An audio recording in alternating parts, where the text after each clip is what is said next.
Hi, my name is Coral Lewis, and today I'm going to be talking about gram-bacteria. There's gram-negative and gram-positive. The big difference between these two are their cell walls. So gram-positive doesn't have an outer membrane, but rather than thick layers of peptidoglycan, teichoic acids and lipoteichoic acids are woven in through these layers. Gram-negative have a thin peptidoglycan cell wall, which is surrounded by the outer membrane that contains lipopolysaccharides and also proteins and phospholipids. The gram staining procedure is a diagnostic technique. It is a method of staining using to classify bacteria into gram-positive and gram-negative. For the procedure, you start off with applying a smear of bacteria onto a slide. You want to air dry that and then heat fix it by passing it through a Bunsen burner. Next, you want to use the primary stain, or the crystal violet.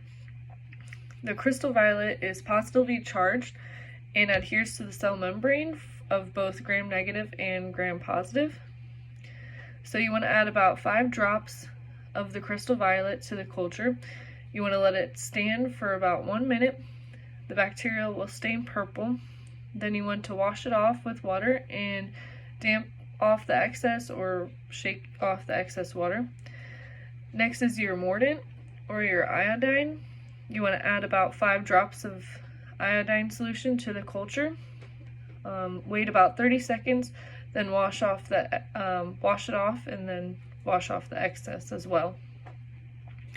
The mordant binds to the crystal violet, making a large complex that adheres to the cell membrane. This prevents the stain from actually leaving the bacteria. Then you want to decolorize the slide with a solvent, like an acetone alcohol solution. You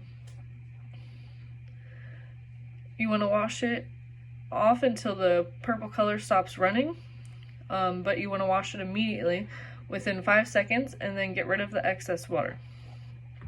After that, you want to add about 5 drops of saffron. Let it sit for 1 minute, then wash it and get rid of the excess water as well. It's a very repetitive procedure.